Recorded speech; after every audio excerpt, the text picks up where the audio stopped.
Kalau makan bawang dan madu, sebaiknya pagi atau malam.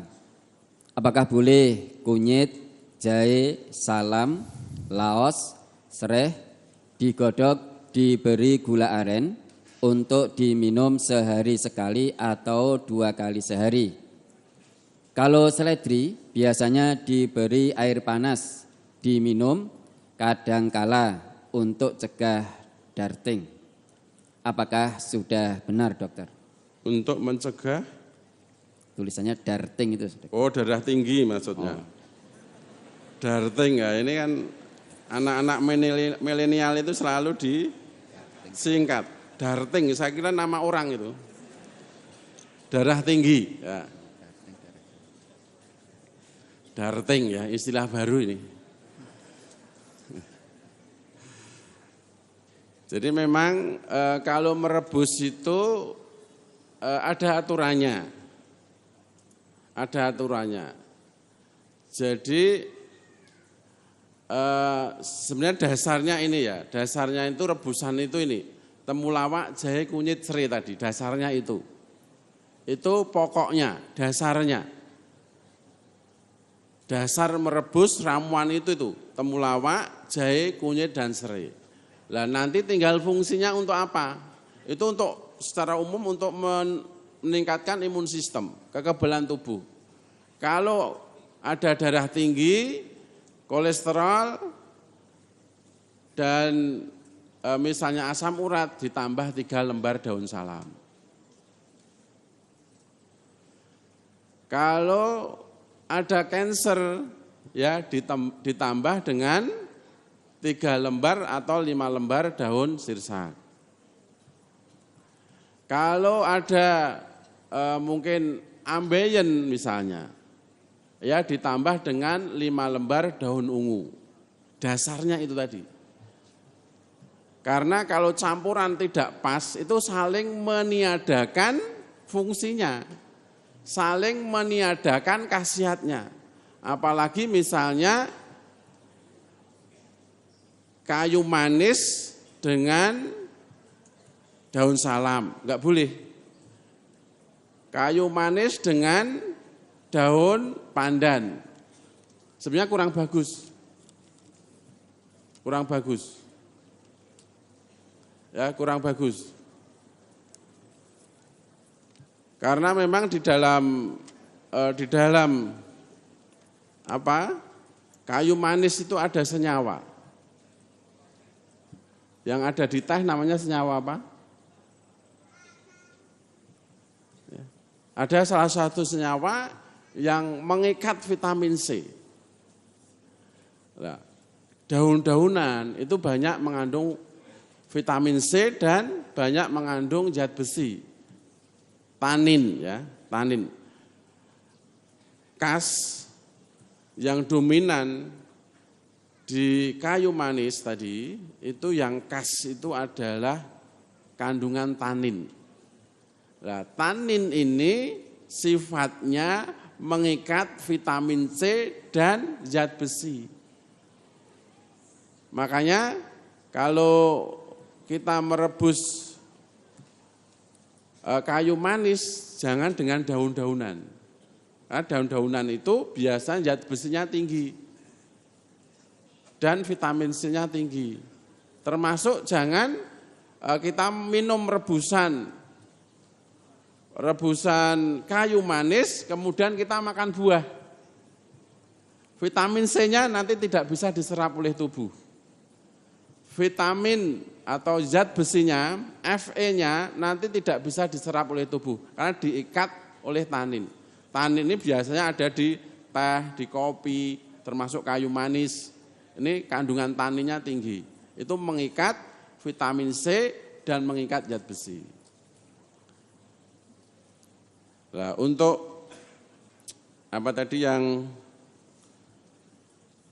apakah boleh kunyit, jahe, salam, laos, serai digodok, diberi gula aren untuk minum sehari-hari? Boleh. Boleh. Baiknya minumnya pagi atau malam? Baiknya pas haus.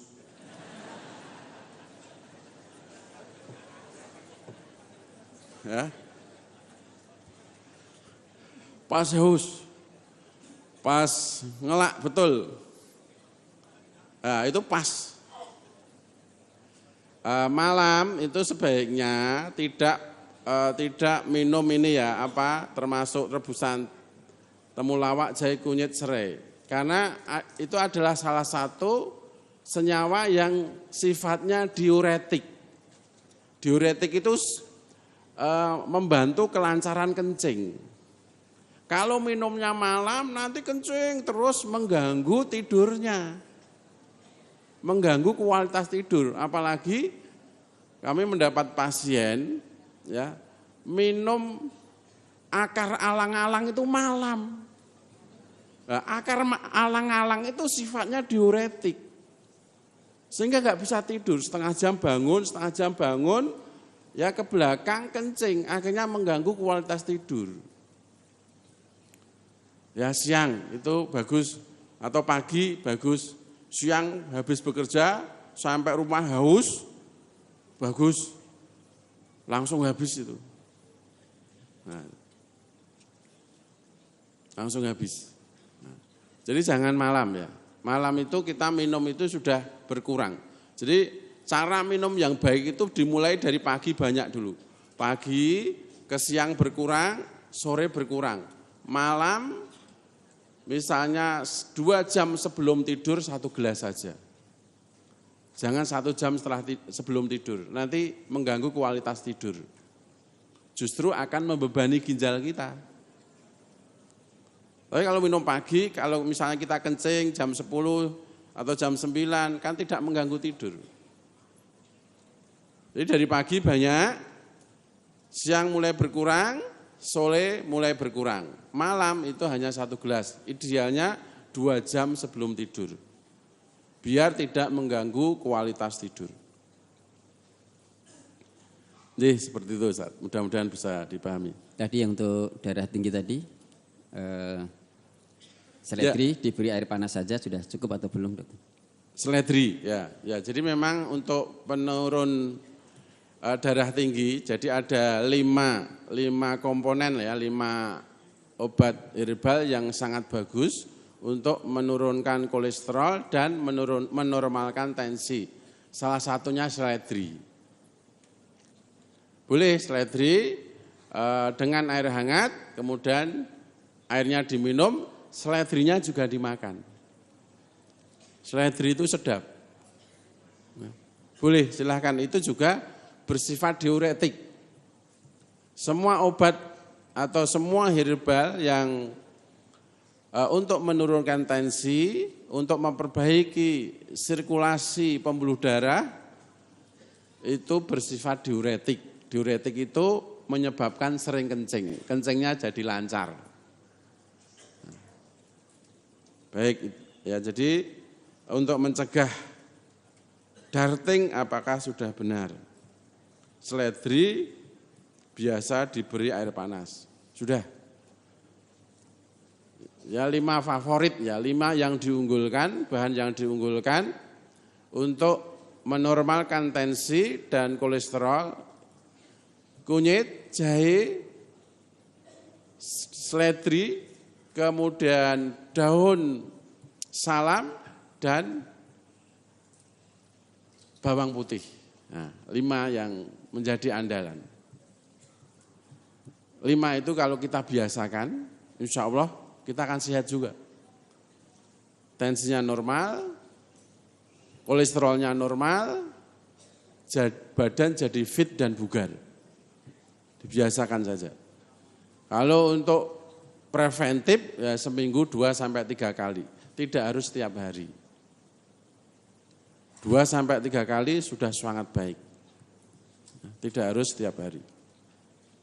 Mudah-mudahan bisa dipahami. Silahkan. Saya kena sakit saraf kejepit sudah 5 tahun. Sudah periksa ke dokter saraf berkali-kali. Sudah di ronsen dan MRI. Hasilnya saraf kejepit pada lumbal 3-4, lumbal 4-5. Saya minum obat sudah ingur-inguran. 1 bulan yang lalu saya dirujuk ke dokter tulang dan sudah kontrol 2 kali, tapi belum menunjukkan hasil. Saya oleh dokter tulang disarankan untuk operasi. Setelah saya konsultasi ke dokter tulang, katanya operasi juga tidak menjamin 100% sembuh. Dokter mengatakan 40% sampai 60%, sehingga saya menjadi ragu. Dokter menyarankan kalau tidak mau operasi, disuruh untuk fisioterapi, akupuntur, dan renang. Mohon pencerahannya, dokter. Memang dokter siapapun itu tidak bisa menjamin untuk sembuh. 100% itu enggak bisa. Karena penyembuh itu pada hakikatnya Allah.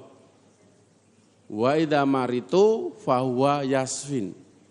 Kalau kamu sakit, Allah yang menyembuhkan. Tidak bisa. Seorang profesor pun tidak bisa menjamin. Pasti hasilnya 100% sehat, enggak bisa. Enggak bisa. Allah lah yang maha penyembuh. Allah lah yang punya hak prerogatif untuk menyembuhkan hambanya. Tadi disarankan kalau operasi itu masih 60%, 40%. Maksudnya itu 60% itu kesembuhannya, 40% itu gagalnya gitu. Tidak bisa menjamin. Nah, kita tetap ikhtiar, ya. Karena kita yakin dengan janji Rasulullah, ya, likulin da'in dawaun. Tiap-tiap penyakit pasti ada obatnya. Orang yang sakit kewajibannya ikhtiar dan berdoa. Ikhtiar dengan sabar dan terus berdoa. Kalau mungkin salah satu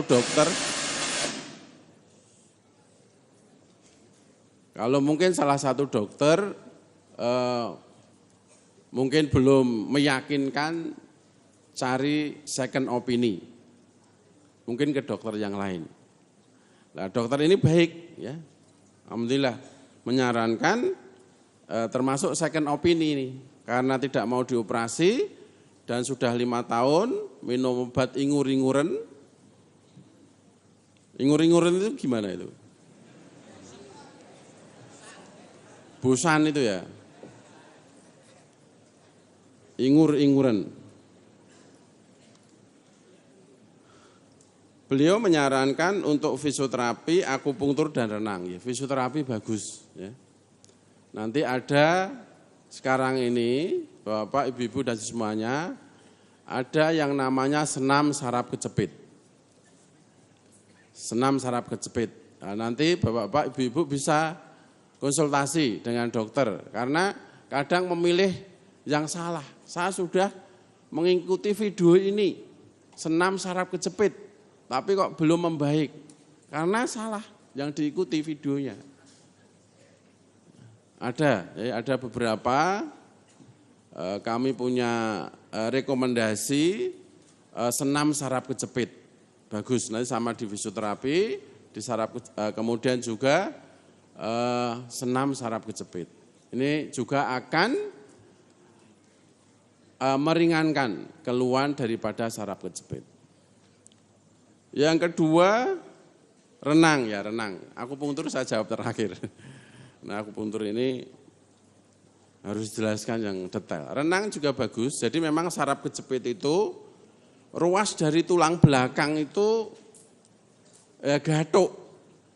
Jadi sebenarnya yang normal itu antara ruas tulang belakang ini harus ada jedanya. Tidak boleh numpuk. 95% saraf kejepit itu karena cedera traumatik, karena jatuh paling sering. 95% karena jatuh, cedera traumatik. Jatuh itu tidak dibayangkan jatuh dari pohon, jatuh dari genteng, tidak. Kepleset, jatuh, bokong duli itu juga jatuh. 95% itu karena cedera traumatik. 95% karena jatuh, cedera traumatik. Jatuh dari pohon, jatuh dari genteng, tidak. Kepleset, jatuh, bokong duli itu juga jatuh. 95% karena cedera traumatik. Jatuh dari pohon, jatuh dari genteng, tidak. Kepleset, jatuh, bokong duli itu juga jatuh. jatuh dari motor, sepak bola jatuh bokong dulu, itu juga cedera traumatik. 95%. Nah, nanti renang itu juga yang rutin, yang istiqomah, itu juga akan menyebabkan antar ruas tulang belakang yang gatuk tadi, yang mepet tadi, yang kecepit tadi akan menjadi renggang. Sehingga membebaskan saraf kecepit tadi. Nah, ini, monggo nanti bisa dicoba. Memang semua saraf kecepit itu saran dokter, olahraga yang terbaik adalah renang. Itu saran dokter. Ini tidak berbeda mazhab dalam hal ini. Semua dokter sepakat olahraga terbaik untuk saraf kecepit adalah renang. Kemudian akupunktur, ya akupunktur itu juga bagus. Jadi akupunktur itu nanti jadi ada yang namanya istilah di akupunktur itu akupunktur analgesia, akupunktur anti nyeri, akupunktur untuk menghilangkan nyeri. Ya, akupunktur analgesia itu dibagi menjadi 3. Nah ini saya jelaskan, karena juga didengar oleh para ilmuwan, para dokter, para kesehatan yang di jauh di sana. Maka saya jelaskan secara ilmiah. Sebenarnya untuk membahas akupunktur analgesia itu 2 semester. 2 semester. Nah ini saya sampaikan dengan cepat, mungkin hanya beberapa menit. Jadi cara kerja akupunktur analgesia itu ada 3.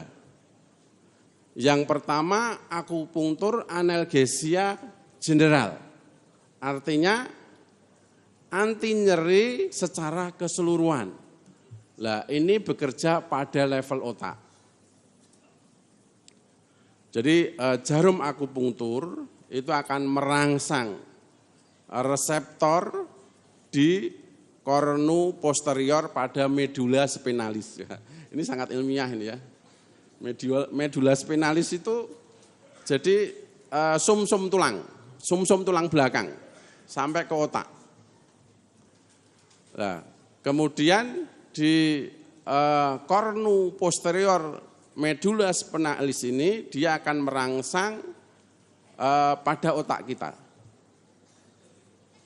pada talamus, kemudian ke hipotalamus, kemudian ke pituitari. Wah ini bisa enggak?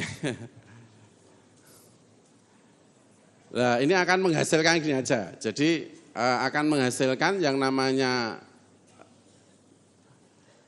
namanya akupunktur itu pada level otak, pada level analgesia general itu akan merangsang ya dari hipotalamus, dari hipofise ke talamus, ke hipotalamus, ke hipofise. Dari talamus ke hipotalamus, ke hipofise. Dan hipofise ini akan merangsang produksi hormon beta endorfin. Nah, beta endorfin ini adalah anti nyeri yang paling kuat. Lebih baik daripada 100 kali morfin. Baiknya beta endorfin yang dihasilkan oleh tubuh kita.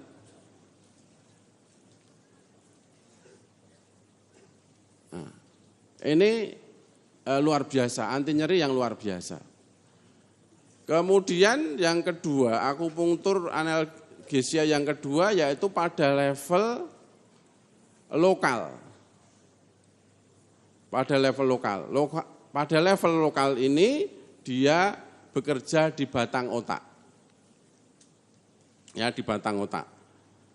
Jadi jarum akupunktur akan menstimulasi ya ke otak, mengaktifkan yang namanya nukleus rapamagnus.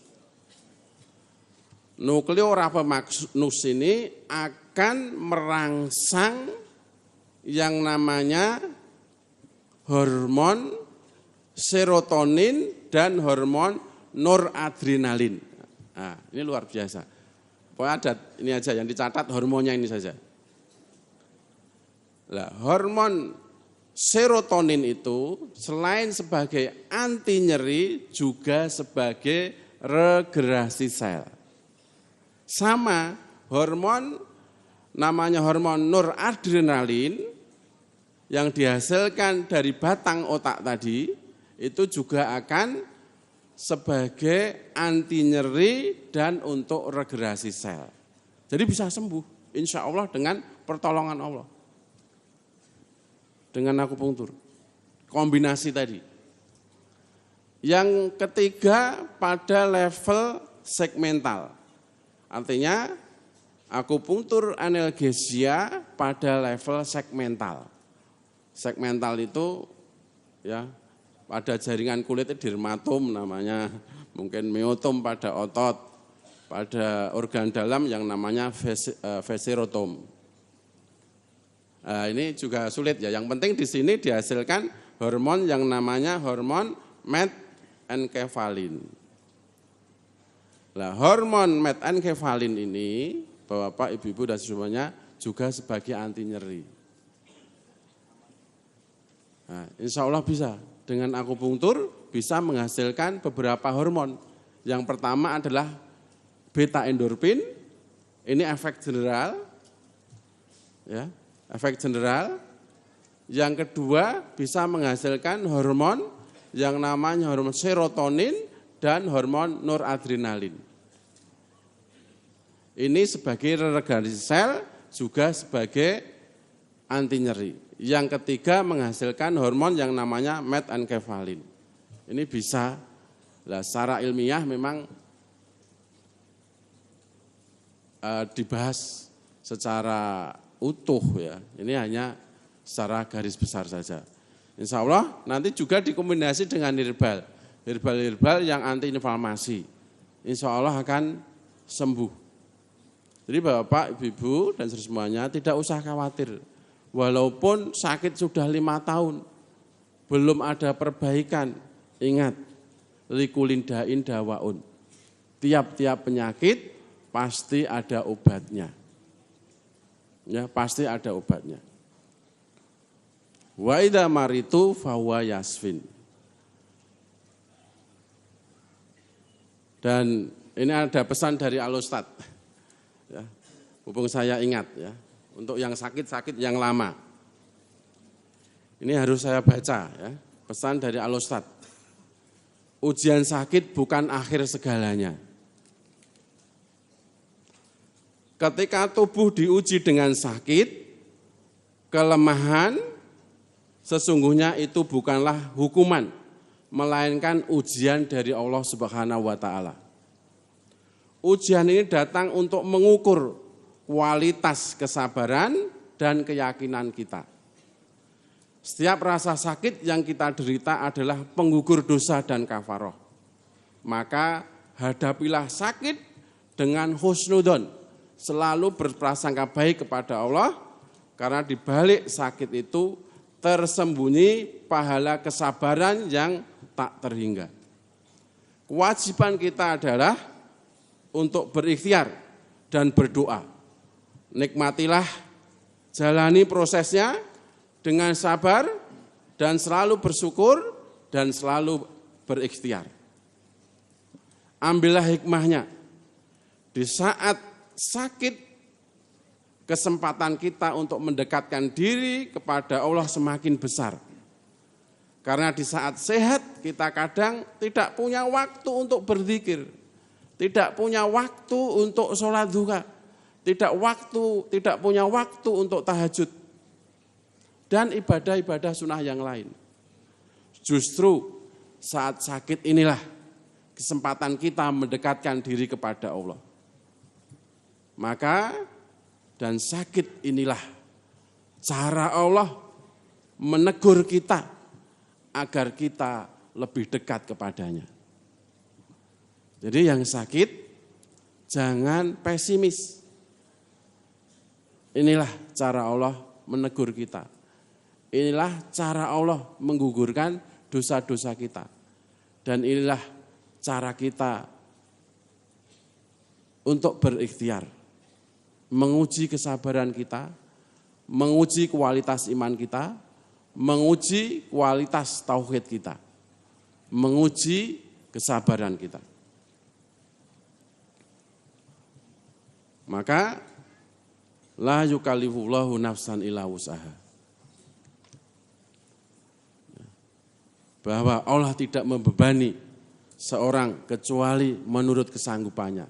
Kalau kita diuji sakit, pasti Allah sudah mengukur. Insya Allah, Allah juga akan memberikan jalan kesembuhan. Maka jangan putus asa. Terus berikhtiar. Maka orang beriman harus yakin. Orang yang bertakwa harus yakin. Wa may yattaqillaha yaj'alahu makhraja wa yarzuqhu min haitsu la yahtasib. Wa may yatawakkal 'ala Allah. Wa may yattaqillaha yaj'alahu makhraja. Itu janji orang-orang yang bertakwa. Wa may yattaqillaha yaj'alahu makhraja. Siapa yang bertakwa kepada Allah, pasti Allah akan memberikan jalan keluar. Wa yarzuqhu min haitsu la yahtasib.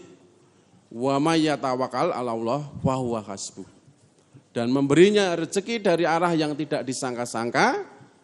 Dan barang siapa yang bertawakal kepada Allah, Allah akan mencukupkan keperluannya.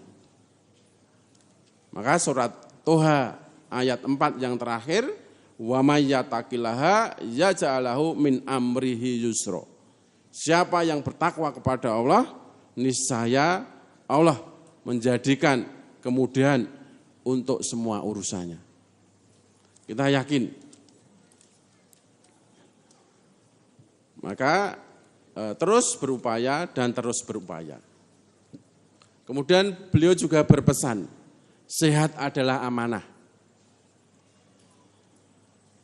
Sehat adalah amanah.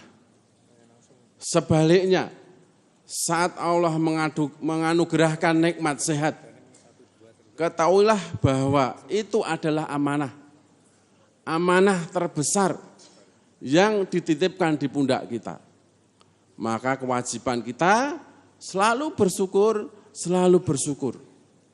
Syukur dengan lisan, syukur dengan perbuatan, syukur dengan amal soleh. Menggunakan setiap energi kita, waktu luang, pikiran, kecerdasan kita dalam rangka untuk meninggikan kalimat Allah. Menjaga tubuh ini dari hal-hal yang dosa dan berbuat maksiat. Menjaga tubuh, amanah Allah ini untuk tetap sehat. Karena tubuh kita punya hak yang harus kita tunaikan. Fa inna li jasadika 'alaika haqqan. Di dalam jasadmu ada hak yang harus kamu tunaikan. Wa inna li nafsika 'alaika haqqan. Di dalam dirimu juga ada hak yang harus kamu tunaikan. Maka terus yakin, terus yakin. Baik dalam sakit maupun sehat, tugas kita hanyalah satu, berpegang teguh pada tauhid dan ketaatan. Karena sesungguhnya kehidupan ini adalah ladang amal. Dan waktu kita tersisa adalah bekal terbaik menuju pertemuan abadi dengan Allah. Ini pesan beliau. Monggo selanjutnya.